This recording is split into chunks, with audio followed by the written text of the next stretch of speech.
My name is Wes Hollard, and for 9 years I drove a rural ambulance out of a small county service in the eastern foothills. I'm not going to name the county. The people who worked there will know which one I mean, and the people who didn't work there don't need to. I left the job in the fall of my 9th year, and I've spent the time since then trying to talk about what happened without sounding like someone who needs a different kind of help than I'm asking for. I think I can do it now. I think enough time has passed. I took the job because I needed steady hours, and the city service wouldn't hire me back after a stretch where I drank more than I should have. The county was hurting for medics. They didn't ask many questions.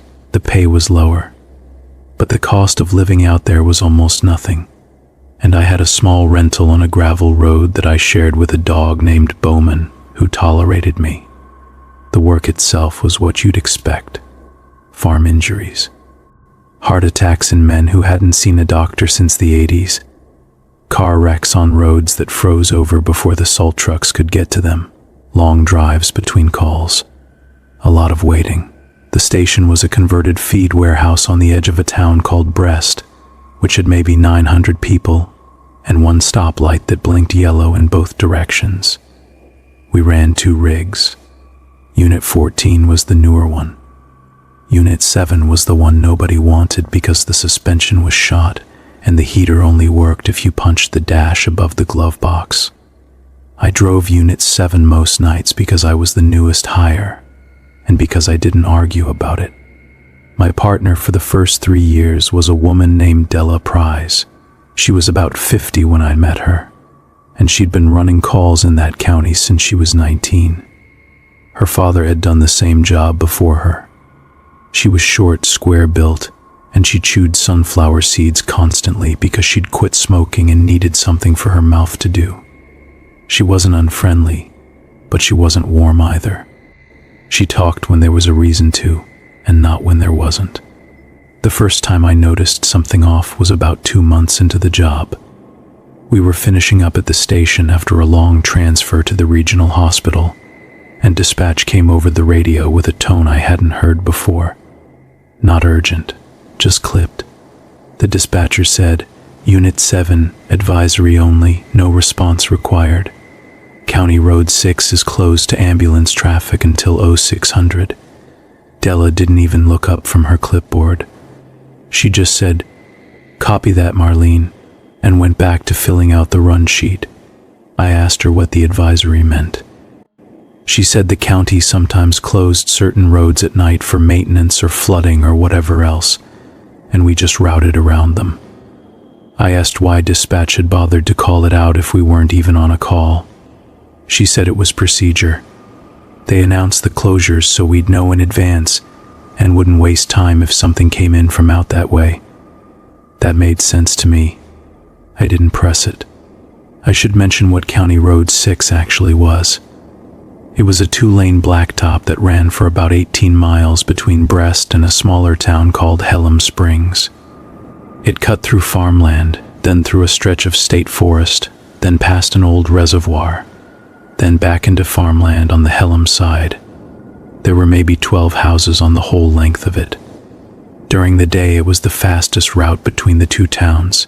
At night, according to the advisory, it apparently wasn't a route at all. The closures came in regularly. Not every night. Maybe 2 or 3 times a week, always between roughly 11 and 6. Dispatch would call them out, we'd acknowledge, and that was that. If a call came in from somewhere along that road during a closure, dispatch would route us the long way, which added about 25 minutes. I asked Della once what we'd do if somebody was dying, and the long way was going to be too late. She said, "Then they're going to be too late." She said it the way you'd say it's gonna rain. Not cold, just factual. I started keeping an eye on the closures because I'm the kind of person who notices patterns. I noticed that the closures almost never coincided with weather. I noticed that other roads in the county got closed for legitimate reasons, and the radio call sounded different, more relaxed, sometimes with a joke from the dispatcher. The County Road 6 advisories were always read in the same clipped way. Same phrasing every time. Advisory only. No response required. Closed to ambulance traffic until 0600. About 6 months in, I asked Marlene about it directly. Marlene was the overnight dispatcher, a heavy woman in her 60s who knit during slow stretches and brought in homemade banana bread on holidays. I liked her. She liked me, I think. I asked her one morning when I was returning a clipboard whether the county actually did maintenance on Road 6 that often, because I'd driven it during the day plenty of times, and I never saw any cones or crews. She kept knitting for a few seconds. Then she said, "Wes, the advisory's been on the board since before I started here. I just read what's on the board." I asked her who put it on the board. She said, "Whoever was here before me." I asked her if anyone had ever taken it off. She said, "Not that I've seen." I let it go. There's a particular feeling you get when you work somewhere small and rural, and you ask a question that the locals have decided not to answer. They don't get defensive. They just go quiet in a way that tells you the conversation is finished. I'd felt it a couple of times by then, and I was starting to recognize the shape of it. The first time I actually saw the road at night was an accident. Della was off with a back injury, and I was paired with a younger medic named Tomas Ryer, who'd transferred in from somewhere down south. He didn't know the county yet. We caught a call around 2 in the morning, a possible stroke at a farmhouse on the Elam side. Dispatch routed us the long way, of course, but Tomas was driving and he didn't know the area, and he plugged the address into his personal GPS because he didn't trust the rig's outdated unit. The GPS sent us straight down County Road 6. I noticed about a mile in.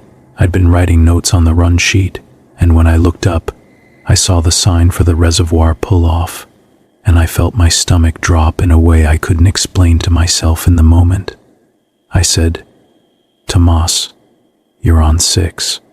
He glanced at the GPS. He said, "Yeah, it's the fast way. Dispatch said route around, but we'll save 20 minutes. I told him to turn around. He said we were already past the halfway point, and turning around would cost us more time than just pushing through. He wasn't wrong, technically.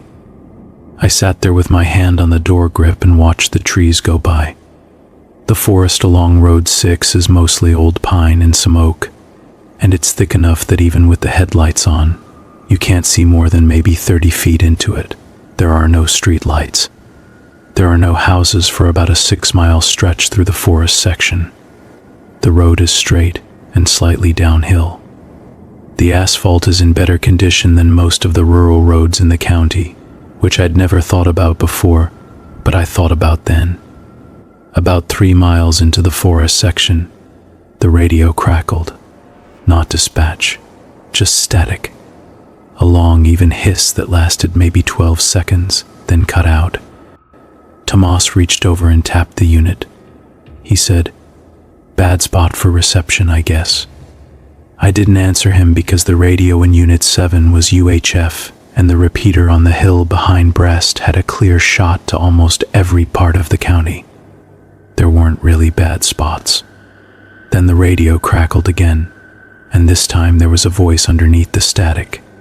It was too faint to make out words, but it had the cadence of someone talking calmly, not a transmission. Just a voice layered under the hiss, the way you sometimes hear a distant station bleed into a closer one. Tomas turned the volume down. He said, "Damn old equipment." I told him not to turn it down. I wanted to hear if it cleared up. He turned it down anyway because he was driving and he wanted to focus. We passed the reservoir. There's a small gravel pull-off there with a wooden sign that says no swimming. The water is black at night, no reflection, no moonlight, because the trees overhang it on all sides. I looked at the pull-off as we went by, and there was a vehicle parked there. An old sedan, maybe a Buick, light-colored. No lights on, no one visible inside. I didn't say anything to Tomas. I told myself somebody had probably broken down and walked to a house. We came out of the forest section, and the radio cleared up. Dispatch came on almost immediately, asking for our position. I gave her our position. She paused for a moment, then said, "Unit 7, be advised, you are showing on County Road 6. Please confirm." I confirmed. She paused again. Then she said, "Copy. Continue to call. We'll discuss on return." Tomas looked at me. I told him there was going to be a conversation about this and he should let me do most of the talking. He said okay. We got to the farmhouse. The patient was a man in his 70s who'd had a small stroke a couple of hours earlier and whose wife had waited too long to call because she didn't want to bother anyone. We got him stabilized and transported him to the regional hospital. By the time we got back to the station, the sun was coming up. The director of the service was waiting for us. His name was Pat Yoder. He was a former paramedic who'd moved into administration about 10 years before. He was a quiet man, never raised his voice, always wore the same brown jacket. He took us into the small office at the back of the station and closed the door. He didn't yell. He just asked Tomas if he'd been informed of the advisory protocol during orientation. Tomas said he had. Pat asked him why he'd violated it. Tomas tried to explain about the GPS, about saving time, about the patient. Pat let him finish. Then he said, "Tomas, the advisory isn't a suggestion. It isn't about traffic. It isn't something you get to override because you think you know better. If dispatch tells you a road is closed, you do not drive on that road. If you can't accept that, this isn't the right service for you." Tomas asked him why. He asked it the way I'd wanted to ask it for 6 months. Pat looked at him for a long time. Then he said, "Because we lost 2 units on that road. A long time ago, and we don't lose anymore." He didn't say what lost meant. He didn't elaborate. He told Tomas that the next violation would be his last shift, and he told me that I should have spoken up sooner and stopped him. He was right. I should have. I knew the advisory was strange, and I'd let Tomas drive into it anyway because part of me wanted to see. After that, I started looking through the old logs. The station kept paper logbooks going back to the 70s in a filing cabinet in the supply room. Nobody told me I couldn't look at them, but nobody encouraged it either. I went in on my off hours and read. The advisory for County Road 6 first appears in the logs in March of 1981. Before that date, there's no mention of it. The road shows up in run sheets like any other road. Calls came from houses along it. Transfers ran through it. Nothing unusual. Then on the night of March 14, 1981, there's an incomplete entry. The handwriting is rushed. It says Unit 3 dispatched to motor vehicle accident, County Road 6, mile marker 9. Time of dispatch is 11:47 p.m. There's no completion time, no patient information, no transport destination. The next entry, written in different handwriting, says Unit 3 recovered 06/20. Crew unaccounted for. Investigation pending. I flipped forward. There's a similar entry from August of 1983. Unit 5, County Road 6, mile marker 11. No completion. Unit recovered, crew unaccounted for. After that, starting in September of 1983, every page of the logbook has the same notation written across the top in red ink. Advisory. County Road 6 closed to unit traffic 23.06.00 until further notice. Per the dictator. I looked through every subsequent logbook. The notation continues, in different handwriting as directors changed, all the way to the present.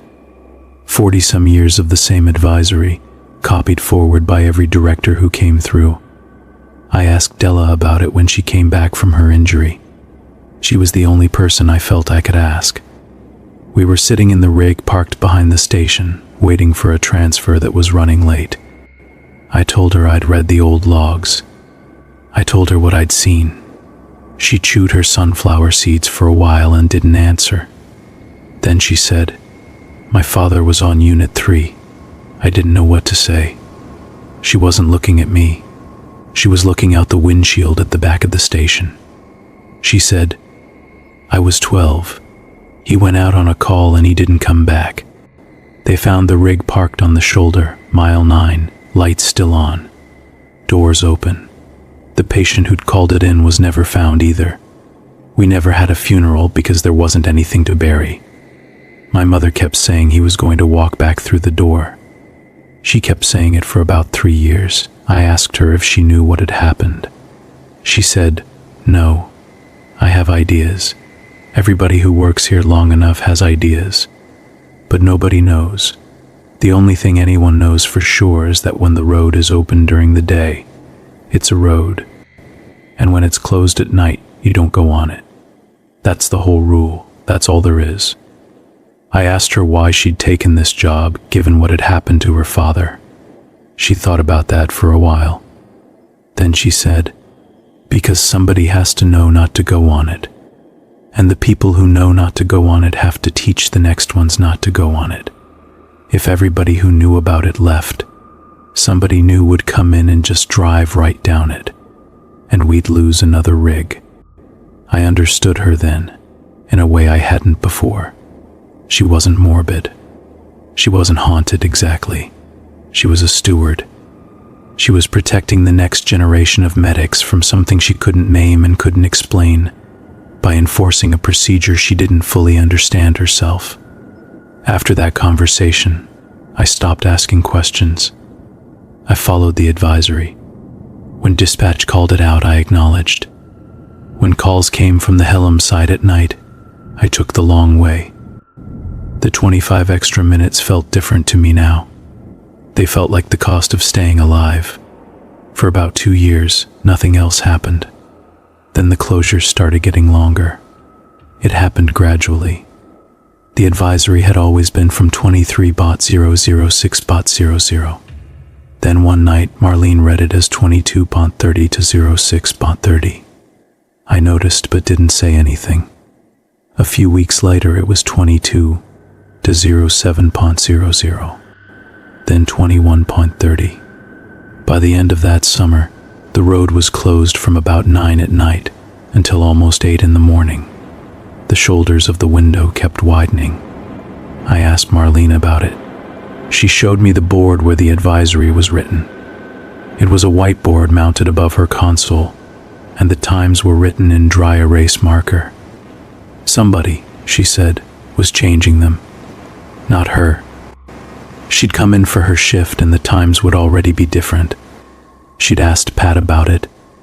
Pat had told her to read whatever was on the board.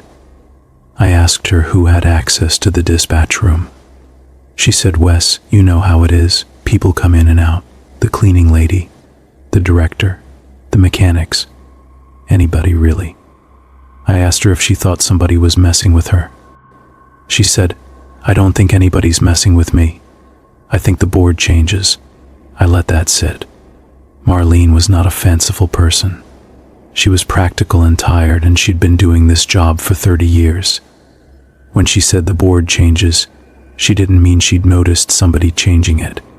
She meant she'd come in one morning and the times would be different, and there would be no one in the building, and the door would be locked, and the cameras wouldn't show anyone entering.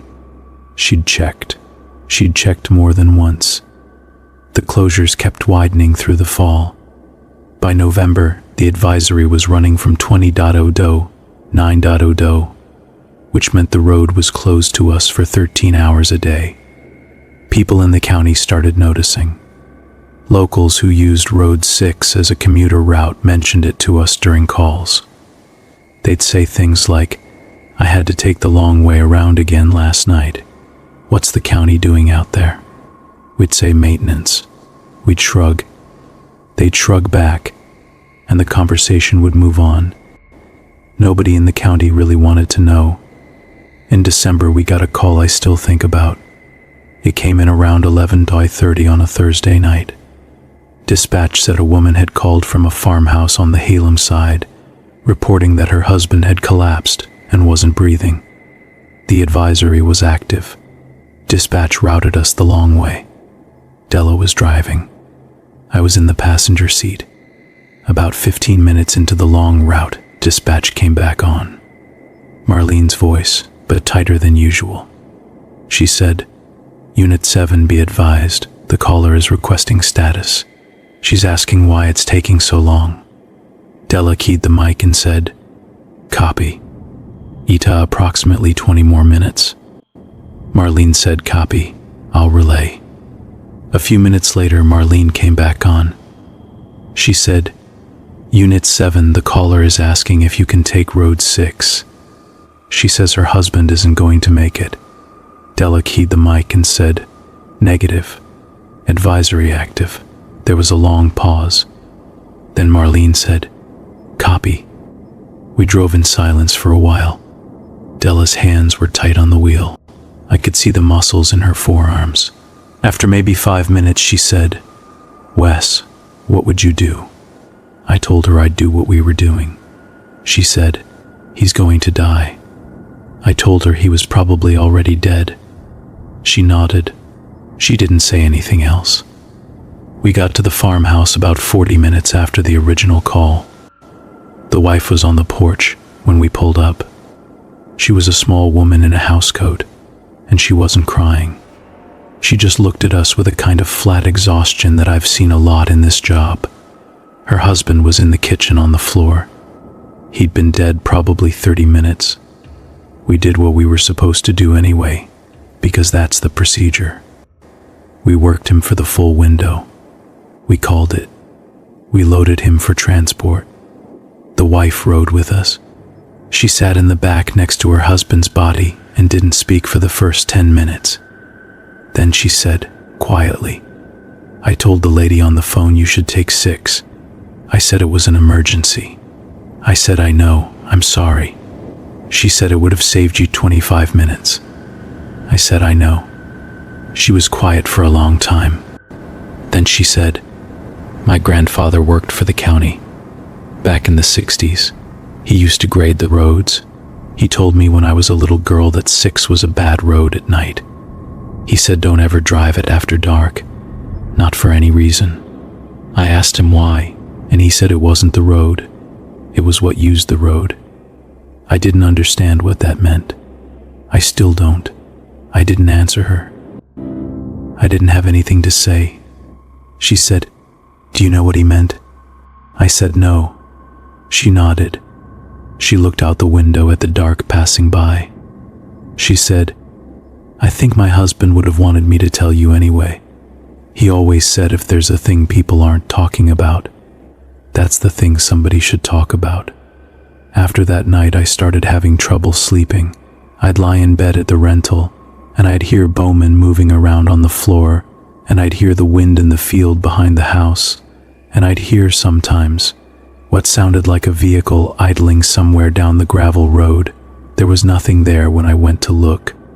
There never was, but I'd hear it. I started driving Road 6 during the day, just to see it.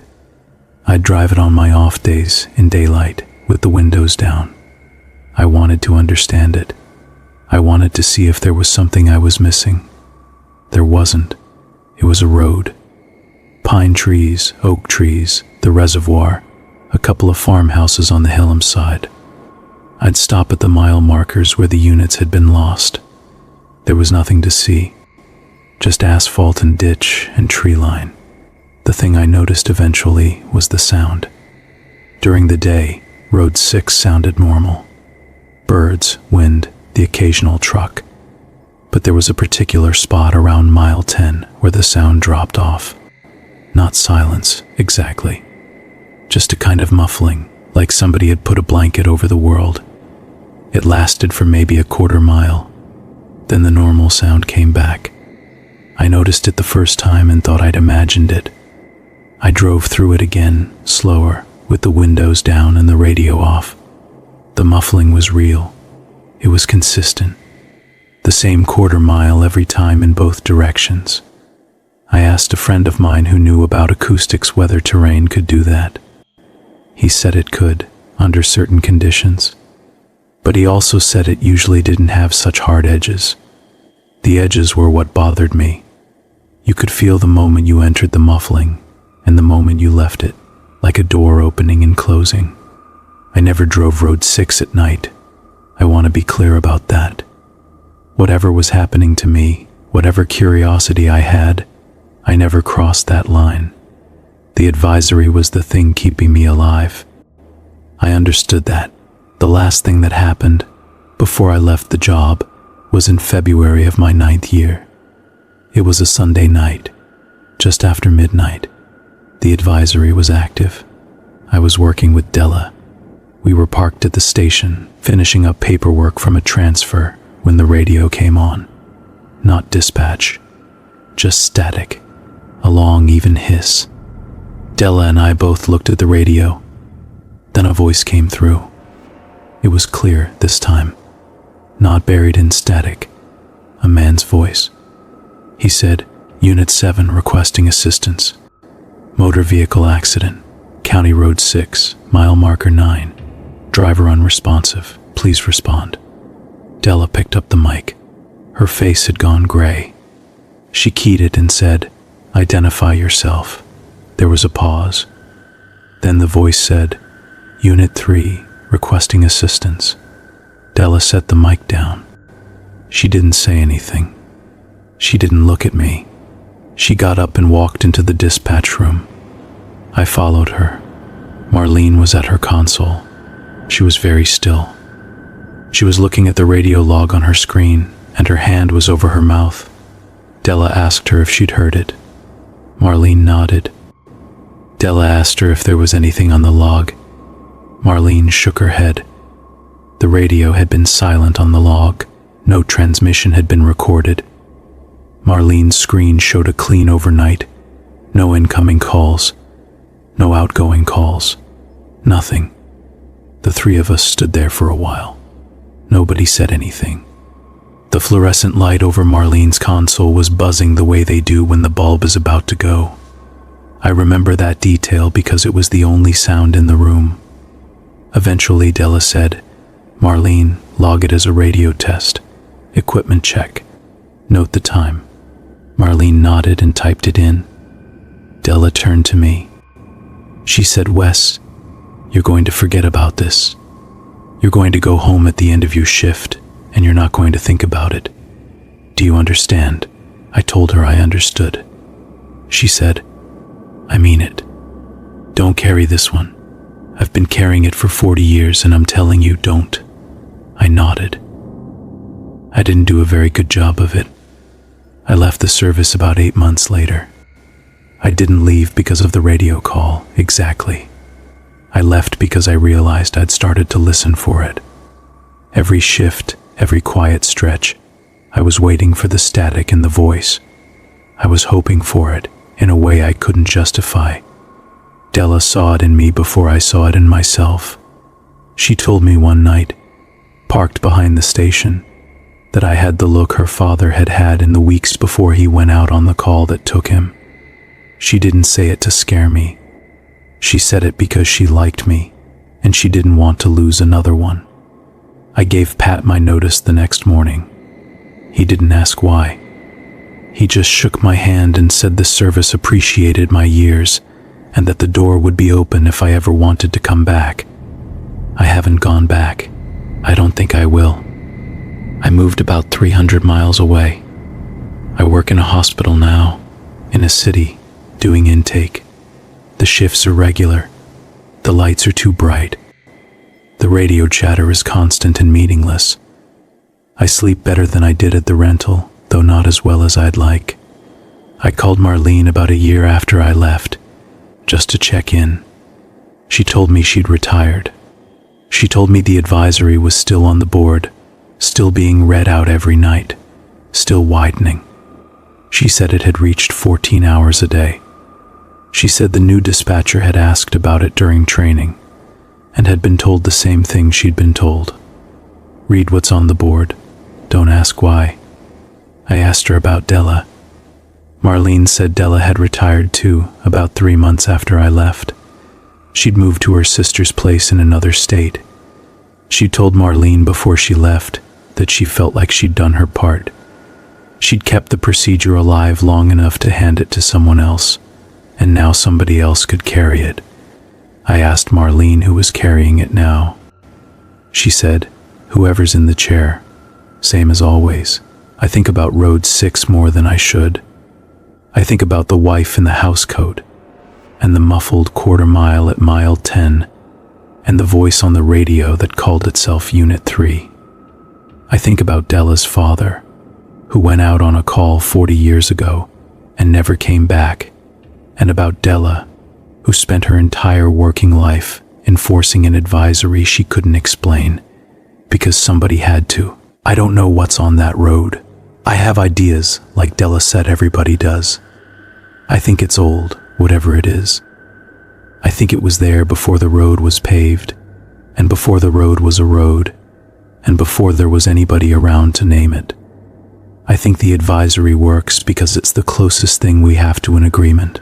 We don't go on the road at night. Whatever is on the road at night doesn't come into town. That's the arrangement. Nobody signed it. Nobody remembers making it. It just holds, as long as everybody keeps their end. The widening of the window is the part I can't stop thinking about. If the advisory used to run 7 hours and now runs 14, then whatever is on the road is awake longer than it used to be, or it's hungrier, or it's moving toward something. I don't know. Nobody knows. The dispatchers just read what's on the board, and the medics just take the long way around, and the locals just shrug and say the county must be doing maintenance. Sometimes, late at night, in the city, I'll hear a radio in another room, in a neighbor's apartment maybe, just the sound of one bleeding through the wall, and I'll catch myself listening for a particular kind of static, a long even hiss with a voice underneath it. I haven't heard it. I don't expect to. The city is far away from County Road 6, and whatever is on that road, I don't think it travels. I think it stays where it is and waits for somebody to make the wrong turn. But I listen anyway. I can't help it. Once you know the procedure, you can't stop running it in your head. You acknowledge the advisory. You take the long way. You don't ask why. You do this for the rest of your life because the alternative is to find out, and nobody who has found out has come back to explain. That's the part Della understood that took me a long time to understand. The horror isn't on the road. The horror is the rest of us, sitting in our stations and our houses and our cities, knowing not to go on it, and never being able to say out loud what we know. We just keep the procedure alive. We hand it forward. We hope the people who come after us will be smart enough to read what's on the board, and humble enough not to ask. I hope this counts as handing it forward. I hope somebody hears this who needed to. If you live out in that part of the country, and you ever find yourself driving home late, and your GPS tries to send you down a quiet 2-lane through some pines, past an old reservoir, with the asphalt in better shape than it has any right to be, do me a favor. Take the long way. It only costs you 25 minutes.